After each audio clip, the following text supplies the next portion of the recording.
네, 김동훈 선배께서는 한겨레 신문 기자이시면서 또 동시에 한국기자협회 회장직을 맡고 계십니다. 회원 언론사들의 투표로 당선되는 2년 임기의 선출직인데요. 한국기자협회 어떤 곳인가요? 아, 예. 1964년 그 8월 17일 날 창립이 됐는데요. 창립 배경이 그 당시 그 박정희 정권이 언론을 좀 억압하려는 그런 언론윤리위원회법이라는 거를 만들었어요.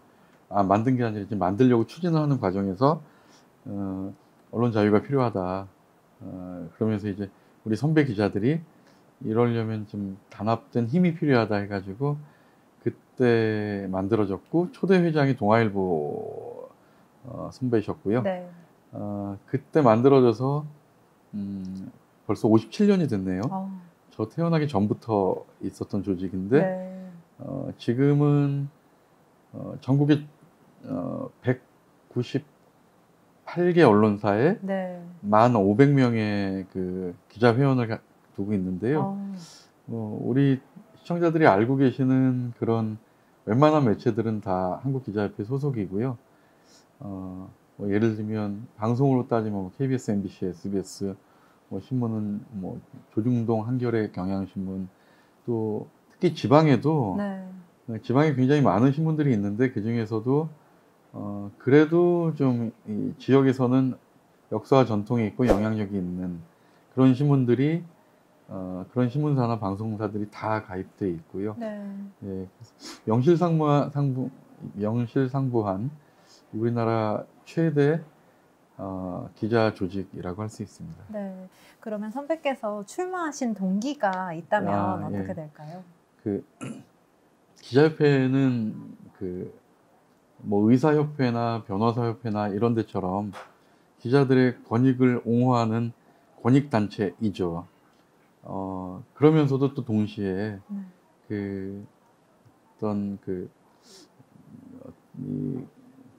권력이 잘못됐거나 어떤 그 사회가 좀 부조리하거나 이럴 때도 목소리를 내야 되는, 그러니까 기자의 속성이죠. 어떻게 보면은 언론의 속성이 감시와 비판인데, 그 언론사에 종사하고 있는 핵심이라고 할 수 있는 기자들이야말로 권력의 감시와 비판의 그런 정신을 가지고 있어야 되는데, 언제부턴가 기자협회가 좀 그런 정신은 희미해지고 그냥 그 복지, 뭐 어떤 그 기자들의 어떤 복리후생 이런 쪽으로만 좀 너무 치우쳐지더라고요. 예를 들면 이런 거죠. 그러니까 이완구 총리 지명자가 10년 전쯤 얘긴데요. 그때 당시 총리 지명자가 기자들하고 저녁 자리에서 기자들한테 망언을 해요. 너 어느 부서 가고 싶어? 너네 사장한테 전화 한 통이면 보내줄게. 이런 어처구니 없는, 그리고 너 내가 전화 한 통이면 뭐 딴 데로 보낼 수도 있어. 이런 황당한 얘기를 하거든요. 이게 그래서 굉장히 그 뉴스가 크게 났고, 이완구 총리 후보자가 그것 때문에 사퇴를 하게 돼요. 근데 이런 일에 대해서는 기자협회가 정말 분연히 떨쳐 일어나야 되는데 그러질 못했어요. 그냥 성명서 하나 내고 말았나, 뭐 아무튼 굉장히 좀 대응이 좀 미미했어요.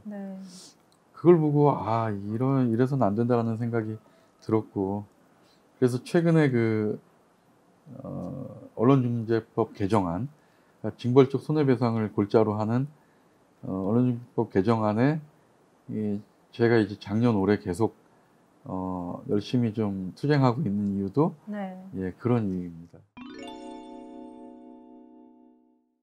기자들끼리 아무래도 지금 당면한 과제에 대해 이야기를 하다 보니까 이렇게 잠깐 어려운 이야기가 나왔는데, 사실 좀 쉽게 풀면 기레기라는 말이 좀 이런 현상과도 굉장히 결을 같이 하고 있지 않나라고 생각을 하는데요. 기레기라는 말 좀 어떻게 보세요? 참담하죠, 정말. 기레기를 넘어서 이제 뭐 기덕이라는 말까지 나올 정도로 정말 혐오스럽죠. 근데 저는 이 표현이 나오게 된 어떤 그 배경을 보면 아까도 말씀드렸지만 그 확증 편향에 빠져 있는 거죠, 다들. 네. 정치권도 확증 편향에 빠져 있고 언론도 그렇고 일반 국민들도 그렇고 이러다 네. 보니까 그 자기가 마음에 안 드는 기자한테는 전부 다 기레기인 거예요. 네. 심지어 저는 제가 스포츠 기자일 때 네. 야구 기사에서 LG랑 두산이 경기를 했는데 예를 들면 LG가 이겼어요. 아, 단순한 LG가 이겼다는 기사를 썼는데 네. 기레기가 두산 되셨나요? 팬이 저한테 기레기래요. 아이고. 마음에 안 들면 다 기레기인 거예요. 네. 이러다 보니까 이제 혐오 표현이 너무 네. 그러니까 기자 혐오, 언론 혐오가 확산되고 있는데 네. 그 기자들을 혐오하는 그 사이트가 몇 개 있잖아요. 네. 거기 보면은 정말 그 음지에서 묵묵히 일하는 그 정말 괜찮은 기자들이 훨씬 더 많은데 제야의 언론인들. 예, 이런 네. 기자들까지도 신상 털기 나서고 아유. 여성 기자에게는 외모 비하하고 네. 욕설하고 이름 석자 뭐 다 공개해 예. 가면서 그리고 비난하더라고요. 아무 상관없는 가족들 사진까지 아우. 공개를 하고 네. 그래서 너무 좀 저는 이건 좀 아니다 싶어서 네. 한국기자협회 그 회장으로서 네. 우리 회원들의 그 권익이 침해받는 일이잖아요. 네. 그래서 이거는 제가 계속 경찰에 고소고발을 했습니다. 네. 아, 겨우 6년 차밖에 안 된 주니어 기자인 저도 사실 기레기라는 악성 댓글을 마주한 경험이 굉장히 많은데요. 사실 저 수습 기자 때 네. 모든 제 기사에 달린 댓글들 다 봤거든요. 지금은 그럴 여력이 이거 보면 안 없는데. 됩니다. 네, 보면 안 되는 거 같아요. 정신 건강이 너무 안 좋습니다. 네, 그래서 정말 열심히 기사 제작 마쳤는데 제 기사 댓글에 그러니까 어쨌든 제 작품이잖아요. 좀 과장해서 네, 이야기하면 그쵸. 거기다가 이 기레기야 이렇게 한마디 써 있는 거 보면 굉장히 상처가. 허무합니다. 좀 덧붙여서 말씀드리면 네. 저는 그래서 우리 후배 기자들이 너무 안쓰러워요. 사실 그 언론 환경이 이렇게 많이 안 좋아졌잖아요. 일은 많아지고 박봉이 시달리면서 정의감, 사명감으로 일하고 있는데 여기에 대해서 우리 사회가 바라보는 기자들에 대한 인식은 너무 안 좋고 이러다 보니까 자꾸 언론계를 많이 떠나는 유능한 기자들이 많거든요. 네. 이것은 어떻게 보면 우리 사회적 손실이죠. 네.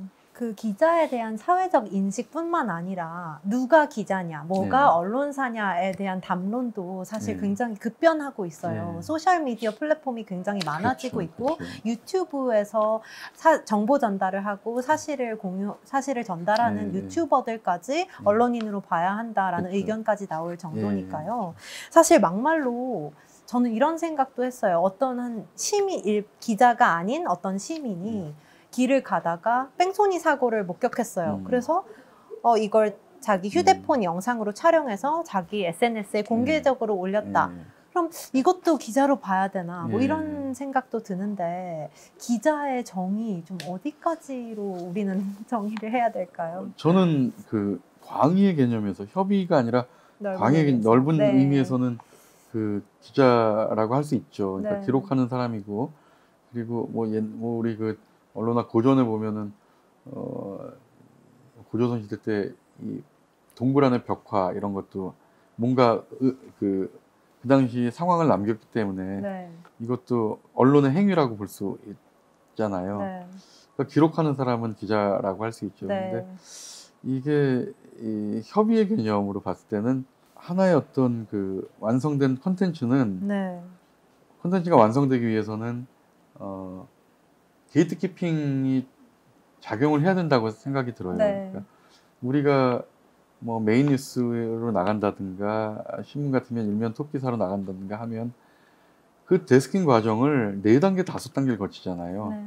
그만큼 게이트키핑을 철저하게 하는데 그래서 처음보다 기사가 네. 조금 힘이 빠져서 보도되는 경우도 많이 있잖아요. 네. 그 정도로 우리는 철저하게 게이트키핑 과정을 거치는데 네. 뭐 1인 미디어라든가 이런 분들은 사실 그런 과정이 없잖아요. 네. 그러니까 좀 리스크가 많은 그런 컨텐츠가 좀 그 유통이 되는 정제되지 거죠. 않는 상태에서 내보내질 가능성이 그렇죠. 많으니까요. 그래서 어떻게 보면은 허위 조작 정보도 그래서 이런 그 여러 단계의 데스킹 과정을 거치는 게이트키핑이 작동하는 매체보다는 네. 그런 기능이 없거나 약한 매체에서 생산한 컨텐츠가 허위 조작 정보일 가능성이 높잖아요. 네. 그런 상황인데 지금 이 언론중재법 개정안은 네. 기존 미디어들 어떻게 보면 더 철저히 게이트키핑을 하는 그런 매체들을 먼저 이렇게 규제를 하겠다고 하니까 네. 더 좀 앞뒤가 안 맞는 법안이다 생각이 듭니다. 네. 저는 사실 아까 한국기자협회 회원사가 198개라고 하셨나요? 예. 198개라고 하셨을 때 사실 너무 놀랐어요. 왜냐면 그렇게 많은지 일단 예. 몰랐고 아무리 뭐 지역 언론까지 예. 다 합한다고 해도 굉장히 놀랐는데 여기에 플러스 각종 소셜미디어까지 언론 매체화하는 현상이 그렇죠. 두드러지고 있습니다. 그렇다면 기성 언론에 이런 대한 언론들이 미치는 영향은 좀 어떻게 보시는지요? 198개가 많다고 하셨는데 사실은 문화체육관광부에 등록되어 있는 정기 간행물만 정기 간행 훨씬 매체만 많죠. 2만 개가 넘어요. 네. 2만 1,000개 정도 되는데 그 중에서 1%도 안 되는 매체가 그렇군요. 한국기자협회에 소속되어 있는 거거든요. 네. 이 한국기자협회에 소속되어 있는 매체들은 우리가 좀 알만한 매체들이죠, 전부 다. 네. 근데 그렇지 않은 매체들은 훨씬 더 많다는 거죠. 근데 거기다 더해서 1인 미디어라든가 개인 유튜버라든가 이런 분들까지 합치면은 어마어마하죠. 네. 기존 매체가 더 책임 있게 네. 정말 국민들에게 신뢰를 받아야지만 그렇지 않은 매체와의 어떤 경쟁력, 네. 예, 이런 게 좀 생길 수 있다고 네. 생각이 들어요. 그럼 말씀하신 경쟁력은 저희가 어떻게 확보해야 할까요? 뭐 저는 딱 한마디로 네. 신뢰라고 생각이 들어요. 네. 그러니까 그 뉴스를 믿을 수 있어서 네. 그 시간이 되면은 채널을 그쪽으로 찾아보게 돌리고 되는. 찾아보고 네. 또 그 신문을 구독하게 되고, 예. 이런 신뢰를 이 언론이 좀 쌓아야 되지 않을까 생각합니다. 네. 또 요즘 언론계가 이념에 따라서 좌파, 네. 우파 혹은 진보, 보수라는 네. 어떤 네. 이념이나 네. 노선을 따라서 추종하는 매체가 네. 굉장히 많아지고 있는데 사실 한경호라던가 네. 조중동이라든가 네. 하는 일종의 이념적 라인업이 그 시민들 사이에서도 명확히 인식될 정도니까 네. 굉장히 이런 현상이 두드러지고 네. 있다고 봐도 될 것 네. 같아요. 그러고 보니까 선배께서 한결의 한경호. 한이고 제가 조중동에 도니까 네 그렇게 됐네요. 그러면 좀 이런 현상에 대해서는 네. 선배께서는 어떻게 보시는지? 일단 아까도 확증 편향 말씀을 많이 드렸는데 비단 우리나라만의 문제가 아니라 미국도 그 트럼프라는 아주 어떻게 보면 굉장히 캐릭터가 강한 네. 그런 인물이 대통령이 되면서 네. 양진영으로 아주 극렬하게 나눠졌잖아요. 그래서 네. 미국 대통령 선거 사상 여론조사를 해보면 중간층이 보수와 진보 그 중간에 있는 그 중간층이 가장 옅은 그런 걸 볼 수가 있거든요. 네. 우리나라도 마찬가지잖아요. 네. 지금 굉장히 좀 이념적으로 좌우로 많이 좀 갈려 있는데, 근데 미국 언론과 우리 언론을 비교해 보면 딱 한 가지 차이가 나는 게 미국 언론은 본인들이 지지하는 정당, 지지하는 후보를 밝혀요. 네. 그렇잖아요. 네. 그래서 선거 때 되면 지지 후보를 밝히면서 거기에 대한 어떤 논리를 네. 이제 보도를 하죠. 근데 우리는 밝히지도 않으면서 네. 어떤 겉으로는 중립이라고 하면서 네. 속으로는 그렇지 않잖아요. 네. 기껏 밝힐 수 있는 게 이제 사설 정도인데 네. 나머지 기사에서는 사실 기계적이나마 중립을 지키려고 하잖아요. 네. 그래서 저는 이게 오히려 좀 국민들을 기만하는 게 아닌가. 네. 그래서 지지 정당이나 지지 후보를 밝히면서 네. 합리적인 정책 대결을 하자는 거죠. 이래서 우리는 이 후보를 지지하고 이 정당을 지지한다.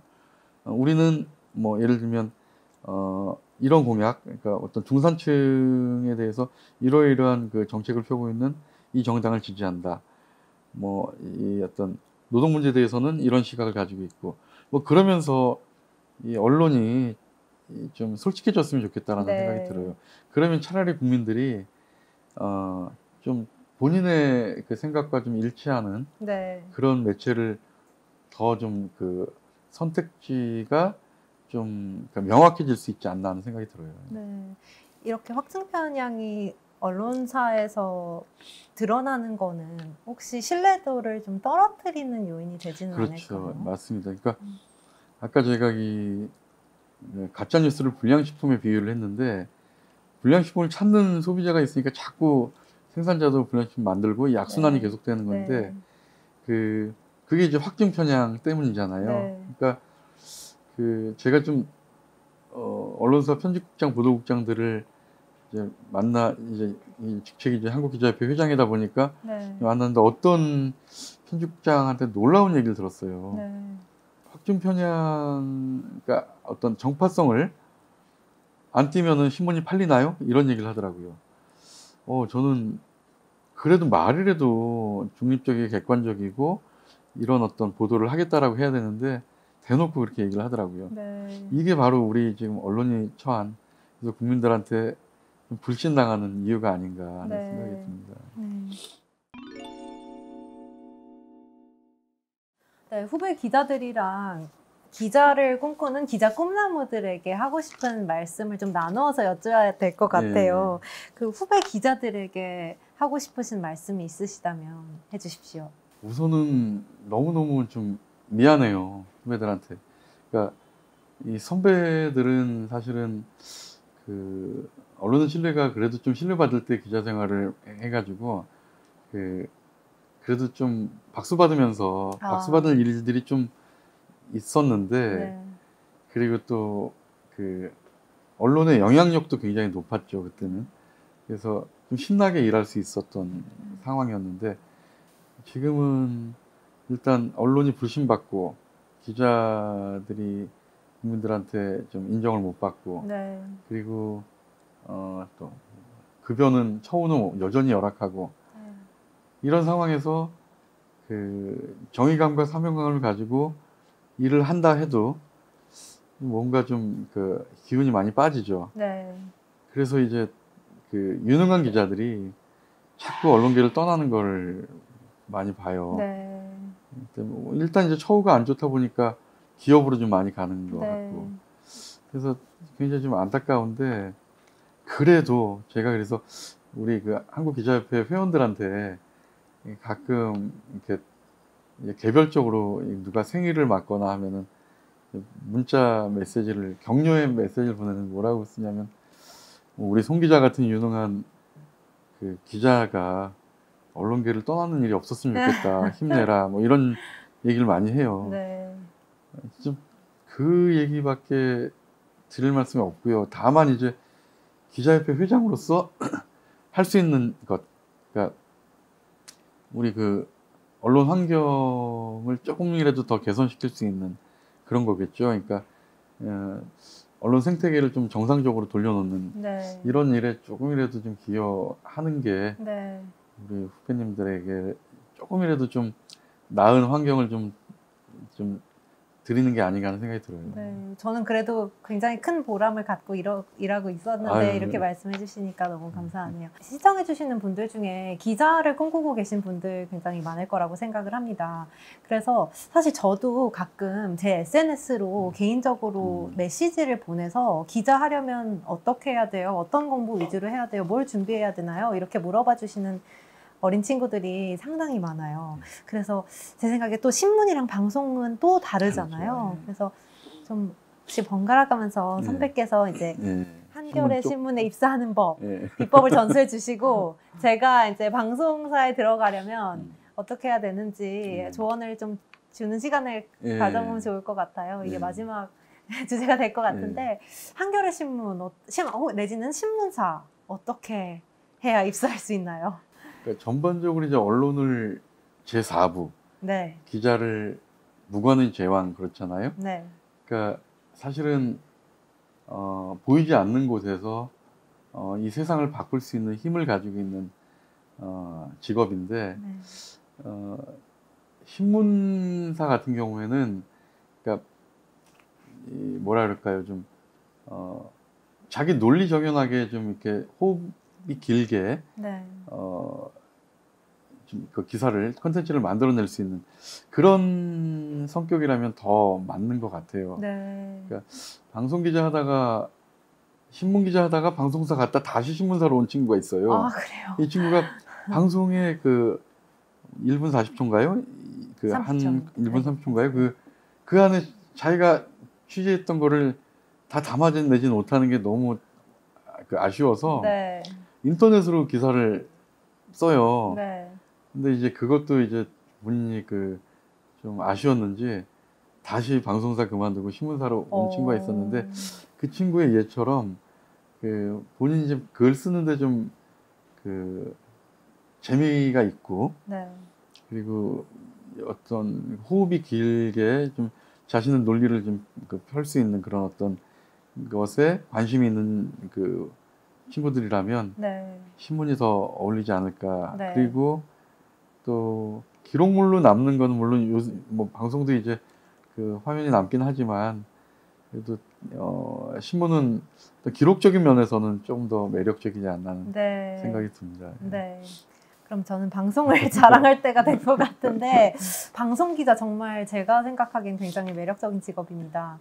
일단 영상을 통해서 시청자들에게 어떤 최전선에서 사실을 전달해주고 보여주는 직업이라고 저는 생각을 하는데 어떤 면에선 그래서 아까 언급했지만 PD랑도 굉장히 비슷한 면이 많다고 저는 느끼고 있어요. 그래서 이게 습관이라는 게 굉장히 중요하잖아요. 그래서 내 썰을 풀 때, 내 이야기를 누군가에게 할 때 평소에 좀 그 사람의 눈높이에서 내 이야기를 전달하는 습관을 간략하게 해버릇하는 게 굉장히 큰 도움이 되는 것 같아요. 저는 사실 원래 지금도 사실 그러고 있을 수도 있는데 이야기를 좀 장황하게 하는 편이었어요.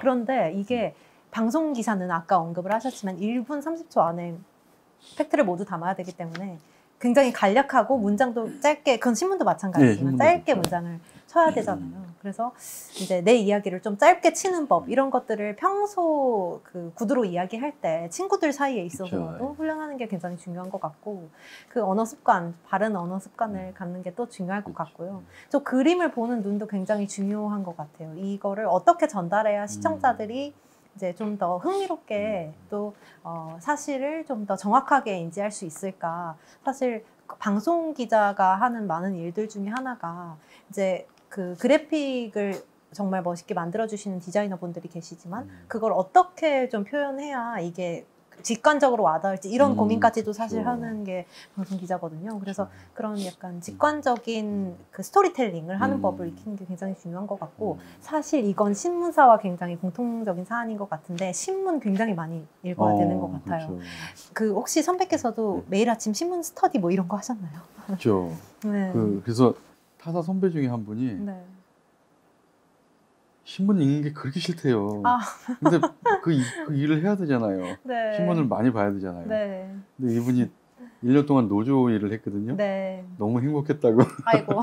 그 정도로 우리는 네. 신문 보는 게 일인데. 아, 그럴 수 있겠네요. 그렇죠. 네. 근데 아까 신문의 매력 하나가 네. 활자의 매력이라는 그렇죠. 건데, 그렇죠. 그런 게 있고, 또 하나는 이제 신문 방송뿐만 아니라 요새는 워낙 또 플랫폼이 다양하다 보니까 네.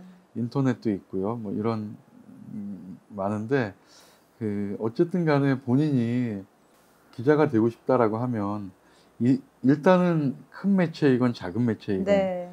방송이건 신문이건 인터넷이건 네. 본인이 좀 먼저 시작할 수 있는 곳에서 네. 좀 재미를 붙이는 게 중요할 것 네, 같아요. 너무 중요한 포인트인 것 예. 같아요. 그래서 그런 작은 데서 시작해서 미국 같은 경우에는 기자 선발 방식도 다 경력이죠. 이렇게 올라가잖아요. 네. 우리도 이제 그렇게 좀 많이 좀 네. 저희 한겨레 조금씩 신문사도 바뀌고 있는 것 같아요. 네. 저희 한겨레 신문사도 최근 10년간 경력과 수습의 비율이 거의 5대5 내지는 경력이 좀 더 많은 것 같아요. 네. 그런 어떤 방법도 네. 있으니까 네. 뭐 큰 언론사 떨어졌다고 너무 낙심하지 마시고요. 네. 시작이 네. 중요합니다. 이렇게 멋있는 선배 보시면서도 알 수 있겠고 하지만 저도 굉장히 기자로서 굉장히 큰 자긍심을 갖고 일하고 있고, 저는 다시 태어나서 직업 선택하라고 해도 기자 선택할 겁니다. 그래서 여러분 도전하시면 좋겠고, 어렵지 않고 모두 준비 열심히 하시면 하실 수 있습니다. 벌써 27년 차시라고 예, 하셨는데 예. 김동훈 선배께서는 여태까지 어떤 기자의 길을 걸어오셨고 또 앞으로는 어떤 기자의 인생을 살고 싶으신지 궁금합니다. 사실 제가 기자하면서 가장 좀 받고 싶었던 상이 결국 받지 못했지만 엠네스티 인권 언론상이었어요. 아, 네. 보통 퓰리처를 얘기하는데요. 근데 그 정도로 좀 제가 인권 문제에 관심이 많았고 네. 또 사회부에 있을 때는 그 인권운동 사랑방이라는 그 시민단체에서 네. 그때는 그 일일 인권 소식을 전해주는데 네. 그거 보면서 거기서 기사 아이디어도 많이 찾고 그때 좋은 기사를 좀 많이 썼던 것 같아요. 조금 자랑 같지만 그때 사회부에서 그 캡이 좀 이렇게 굉장히 좀 인정해주는 기자였거든요. 그러니까 아, 그만큼 일이 재밌어서 제가 막 이렇게 열심히 했던 것 같은데, 네. 근데 결국 그 상도 좀 운과 복이 있어야 되는 것 같아요. 네. 그러니까 결국 그 상은 받지 못했지만 그래도 그 인권 문제에 계속 천착하면서 네. 그 기자 생활을 그 하려고 했고 또 앞으로 더 부족하지만 더 하고 싶고요. 네. 이제 제가 한국기자협회 회장 임기 끝나면 다시 이제 현업으로 돌아가서 네. 다시 다시 돌아오시는군요. 기자가 될 텐데요. 네. 그 기자협회에서 주는 이달의 기자상이라는 게 있는데 거기에 그 한겨레 대선배가 네. 상을 받으러 오셨어요. 아. 제가 상을 드렸는데 와 너무 멋진 거예요. 그래서 저도 그 정년 되기 전에 한겨레 돌아가서 이달의 이달의 기자상 기자상. 꼭 한번 받아보는 네. 기자가 되고 싶다는 생각을 했습니다. 네. 네, 지금까지 김동훈 한국기자협회장 그리고 한겨레신문 기자 선배 모시고 대화 나눠봤는데요. 저희는 여기서 대화 마치도록 하겠습니다. 이렇게 좋은 자리에 초대해 주셔서 너무 영광스러웠고요. 감사했습니다. 그리고 우리 아끼는 후배 송무빈 기자와 또 장시간 같이 즐거운 이야기 나눌 수 있어서 더 좋았습니다. 초대해 주셔서 감사합니다. 고맙습니다.